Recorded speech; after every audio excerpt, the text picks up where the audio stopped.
Usted está escuchando Cabildeo. Muy buenos días, Cabildeo. Les cuento que está en formación una asociación de víctimas del avasallamiento.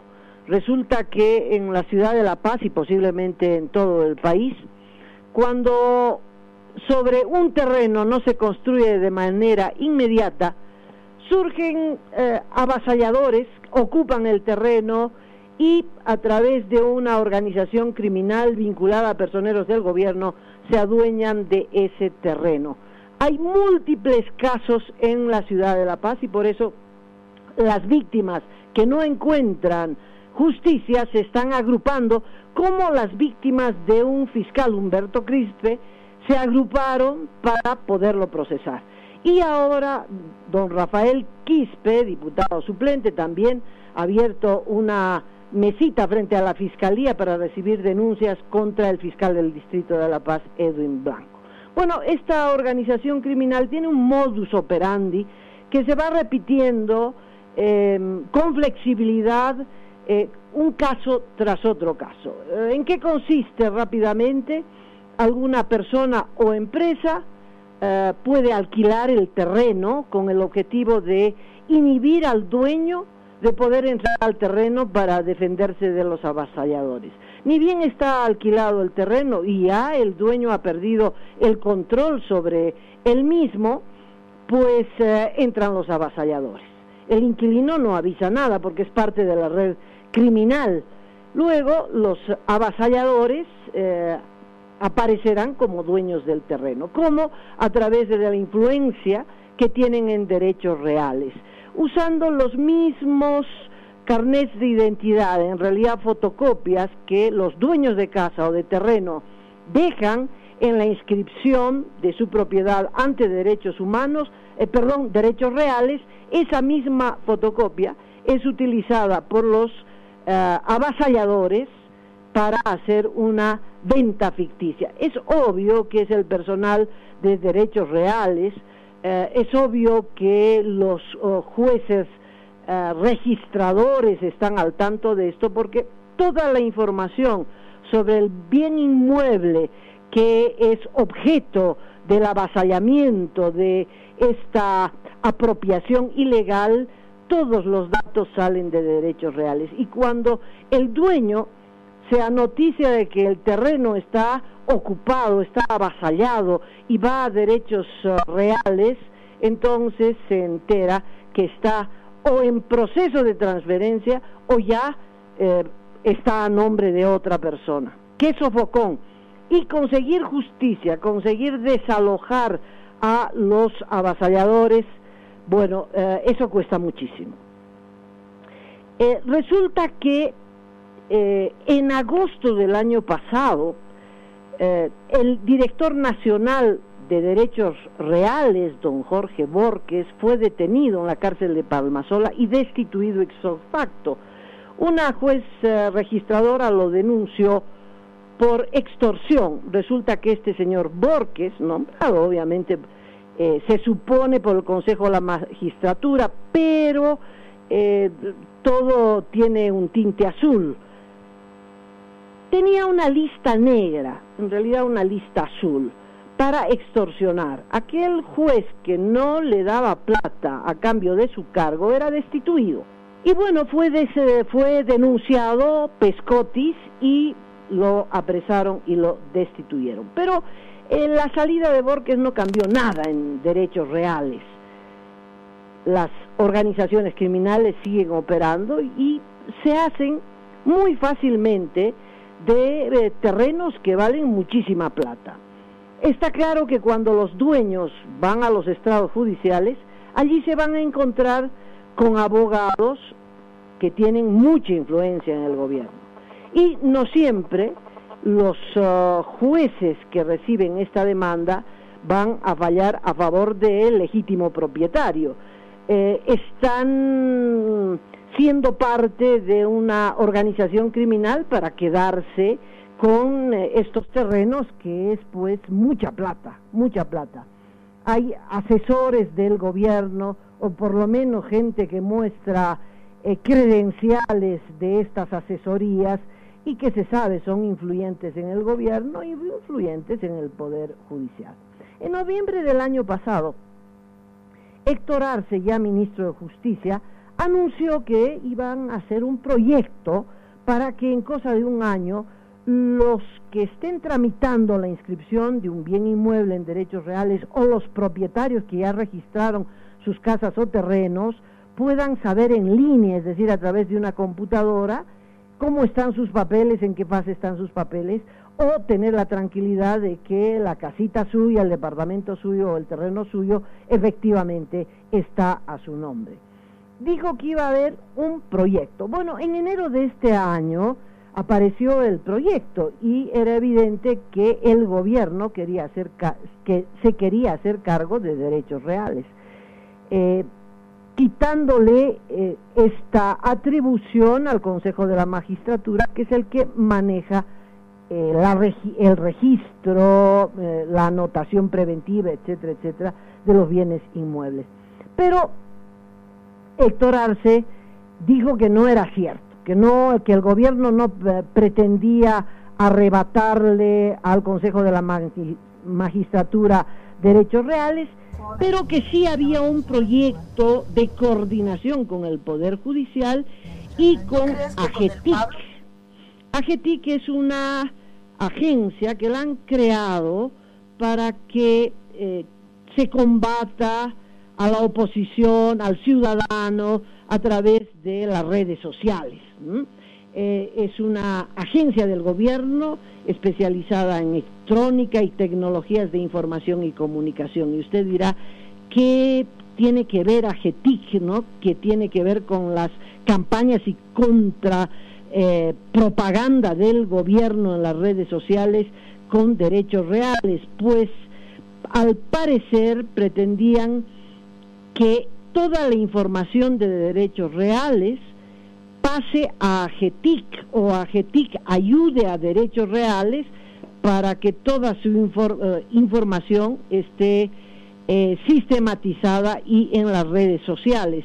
Pero el proyecto de ley que se mostró en enero decía que el director de derechos reales iba a ser nombrado de una terna por el presidente Evo Morales. Y si es el presidente el que nombra al presidente de derechos reales, quiere decir que derechos reales pasó a la tutela del Poder Ejecutivo. Como esto provocó al menos un poquito de miedo entre la ciudadanía, Héctor Arce negó que ese proyecto fuera auténtico y que era mentira, que el gobierno tenía la intención de dar un zarpazo a derechos reales. Y ahí quedó más o menos la cosa, pero al mismo tiempo recordarán ustedes que se aprobó una ley por la cual el Ministerio de Justicia tiene ahora acceso libre a toda la información que los ciudadanos entregamos a las Cortes Electorales. Con motivo de las elecciones, uno revela cuál es su dirección, la última dirección, dónde está su casa. Son datos muy personales y que antes esto estaba en manos del Ministerio de Gobierno, pero siempre los ministerios de gobierno, le estoy hablando de añísimos atrás, provocan miedo en la ciudadanía. Entonces se transfirió este registro de los ciudadanos de sus últimos datos hacia la Corte Electoral. Y ahora el gobierno tiene acceso libre a esta información de la Corte Electoral. Entonces, el gobierno tendrá acceso a la información de derechos reales, es decir, ciudadano A, dónde vive, con quién vive, etcétera, etcétera, etcétera, a través de los datos que el propio ciudadano da a la Corte Electoral, y qué bienes tiene ese ciudadano a través de derechos reales y a través de la agencia de investigación de delitos financieros, que ahora está en manos de doña Teresa Morales. También saben si usted tiene cuenta bancaria, si movió un dinerito para aquí, para allá, en fin, es la Gestapo, es la KGB, es la CIA montada en el Ministerio de Justicia. El Ministerio de Justicia hoy tiene a su cargo Transparencia. Transparencia era un ministerio que estaba dirigido por doña Nardi Suxo, que hizo temblar a este país a través de transparencia, a través de la acusación, porque es en realidad la cabeza de la Fiscalía, no es la Fiscalía General que concede en Sucre, no, Transparencia hace el rol de Fiscalía. Si Transparencia acusa, la Fiscalía se mueve. Si Transparencia absuelve, la Fiscalía absuelve. Entonces, este rol lo cumplía Nardi Suxo, cerraron Transparencia y se ha convertido en un viceministerio que depende de Héctor Arce, que hoy es el hombre fuerte que maneja el Poder Judicial. Héctor Arce en realidad es el juez supremo, por supuesto hay alguien encima de él, un juez aún más supremo, que es Evo Morales, pero él está por encima de la Corte Suprema, etcétera, etcétera, etcétera. Héctor Arce va a manejar Transparencia como un instrumento represor, pero también para absolver de culpa y pena todos los actos de corrupción que se puedan develar o denuncie la oposición o simplemente se pueda conocer a través de investigaciones periodísticas. Transparencia es el principio y el fin del objetivo del gobierno, la corrupción, si no, ¿para qué se quieren quedar? Eso está claro. Bueno, un ejemplo de esto es la empresa, dos empresas. El caso es interesante porque es gente toda vinculada al gobierno. La empresa Artes Bolivia y la empresa Cronopios. Bueno, Artes Bolivia es una de las empresas que figura como arrendataria de uno de los terrenos que fueron ocupados por estos avasalladores con el objetivo de adueñarse de manera ilegal del terreno. Es esta empresa Artes Bolivia la que figura como inquilino, aunque nunca apareció por el terreno. Y resulta que hay un abogado que se dice asesor de la vicepresidencia, que es el defensor de los avasalladores. Esto no es nada. Esto simplemente demuestra que esta empresa Artes Bolivia está vinculada al gobierno, pero vinculada, vieron por esta ala delincuencial. En realidad todo es una actuación delincuencial. Mire, Artes Bolivia, SRL, se adjudicó un contrato para los Juegos Odesur que nos costarán $250 millones. De estos $250 millones, quién sabe cuánto es el monto real de las coimas, de las comisiones, se estima que el 10%. Bueno, Artes Bolivia es la que va a prender la antorcha en los Juegos Odesur, y para prender la antorcha en los Juegos Odesur y llevar la antorcha por algunos municipios le van a pagar 1.300.000 bolivianos. Los representantes de esta empresa, además, participaron, obviamente fingiendo una oposición empresarial, a Cronopios, que es del ex ministro Grox, que se adjudicó un contrato algo más abultado, 11 millones de bolivianos, para hacer la inauguración y el cierre de los Juegos Odesur. ¿Qué hay de malo en esto? Habrá que averiguar si hay sobreprecio, ¿no? Para prender una antorcha y pasarla por algunos municipios, 1.390.000 bolivianos, es sospechoso. Y sobre la inauguración y el cierre de los actos de Odesur, 11 millones de bolivianos, bueno, no tenemos cómo comparar, ¿no? Para saber si hay o no sobreprecio. Pero es evidente que la adjudicación es al menos sospechosa, si no ya de entrada eso huele a corrupción. ¿Por qué? Porque en diciembre del año pasado, tanto Grox como los representantes de Artes Bolivia se reunieron con el presidente Evo Morales Esto está en la propia página de Odesur. La han retirado, pero estaba. El senador Oscar Ortiz se anotició de eso e hizo la denuncia. O sea, en diciembre, antes de que hubiera una licitación ni nada, ya bien retrasaditos, porque a fines de este mes inauguran los Juegos, y en diciembre, 4 o 5 meses antes, todavía no sabían quién iba a prender la antorcha y quién iba o cómo se iban a inaugurar estos Juegos. Entonces, Evo Morales se reúne con Grox y se reúne con el representante de Artes Bolivia, y ambos le muestran a Evo Morales cuál era su proyecto. Esto se va a hacer así, esto se va a hacer así, y Evo Morales queda conforme. Entonces es Evo Morales el que adjudica, no es el Ministerio de Transportes, ni una licitación, ni una invitación directa, ni nada. Y eso ya es ilícito, eso ya es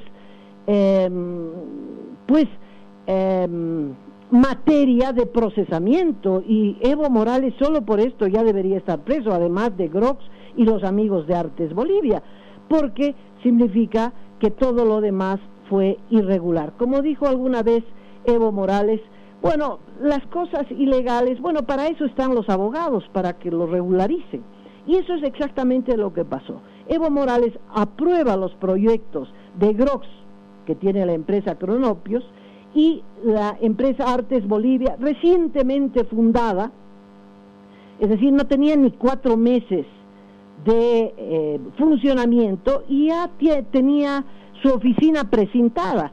Y como le digo, el antecedente de que forma parte de estas redes de expropiadores de terrenos, de avasalladores de terrenos, ¿no?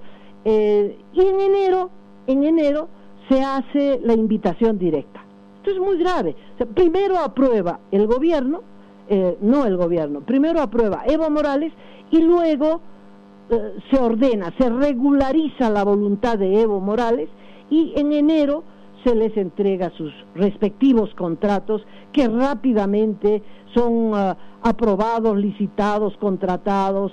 Ellos ya tenían la documentación en orden, en reglas. De un día para otro, Grox obtiene su contrato y Artes Bolivia también. ¿Y qué dice Transparencia, es decir, Héctor Arce, sobre esta denuncia? Bueno, el encargado dijeron inmediatamente, vamos a hacer una gran investigación. Bueno, la gran investigación duró horas, y después de esas horas, el responsable de Transparencia, el viceministro, dijo: en las contrataciones directas se cumplieron todos los procedimientos, o sea, no hay irregularidad ninguna. No es irregular que el presidente del Estado Plurinacional, don Evo Morales, apruebe primero los contratos, primero vea los proyectos y después se les entregue por vía directa los contratos. No, eso no es irregular. Dijeron, no hay ninguna objetividad jurídica ni relevancia. ¿Cómo no va a ser relevante en total 12 millones de bolivianos? ¿Cómo no va a ser relevante que el presidente esté mirando los proyectos antes de que estos se hubieran adjudicado? Otra cosa sería que el presidente quisiera ver cómo marcha Odesur y, bueno, pregunte: a ver, señores, ustedes que se adjudicaron de manera limpia, de manera competitiva, sin muñeca alguna, a ver, quisiera ver cómo es que va a ser la inauguración de Odesur. Eso es legal. Pero si el presidente se reúne antes y luego, qué casualidad, a esa empresa con la que se reúne le adjudican el contrato, eso es tráfico de influencias, eso es materia de delito penal. Bueno, eso es lo que ha pasado. Simplemente de 201 adjudicaciones en Odesur, 199 millones de bolivianos en juego. Esas 201 adjudicaciones son por la vía directa, y de esas 17 de los contratos no tuvieron competencia, es decir, el Ministerio de Deportes y la comisión organizadora de Odesur no comparó, no dijo: a ver, compro este servicio, a ver, es barato, es caro. No, sobre cerrado. Usted hizo la propuesta y yo le acepté. Es obvio que se negoció antes del procedimiento legal. Algún día se revisará proyecto por proyecto, cancha por cancha, este gasto de 250 millones de dólares. Ahora, mire, si a un grupo de personas o una persona que se entra a su departamento y que quiere adueñarse de su departamento, usted lo llama ladrón, avasallador, sin duda va a falsificar papeles, lo procesará por aquello, por despojo, en fin, si un inquilino se entra a su casa y después no le paga los alquileres y usted no haya cómo sacarlo y se queda con el departamento, es más, después de un tiempo el departamento aparece a nombre de su inquilino. Estas cosas pasan todos los días en nuestro país y la gente se ve absolutamente desprotegida. Y contra esa gente es que se está organizando una asociación, y contra esa gente que usted dice es inescrupulosa, tienen una organización criminal, tienen contactos con el gobierno, en fin, son avasalladores, son estafadores, le puede volcar el Código Penal encima. Si eso hace esta gente, es porque parecería que no está muy mal visto en las esferas del gobierno quedarse con lo que no es suyo. Piense usted que don Evo Morales, que es inquilino de Palacio, ha dicho que ya no es inquilino, ha dicho que es dueño de Palacio de Gobierno, además para siempre, y que no va a salir. Con Evo o sin Evo, la rosca gobernante no va a salir de Palacio, porque dice que son dueños de Palacio y que ellos han recuperado el poder para los indígenas. En la víspera, pues le comenté que eso no es cierto, que no hay indígenas en el gobierno, o muy pocos. De 108 ministros que ha tenido este gobierno, solo 14 han sido indígenas, que la política no es a favor de los indígenas, pero que la represión sí está dirigida contra los indígenas, y que este gobierno ha conculcado uno de los grandes derechos indígenas, que es el derecho a ser consultado. Bueno, de tal modo que los indígenas son un pretexto. El único que quiere quedarse en Palacio de Gobierno es Evo Morales. Es un avasallador, como estos de los terrenos, es un avasallador del poder. Si al avasallador del terreno usted le dice que es eso, un avasallador que está despojándole de su derecho a la propiedad privada, pues Evo también es un avasallador que nos está despojando del derecho a elegir, de nuestro derecho al voto, del respeto al voto universal.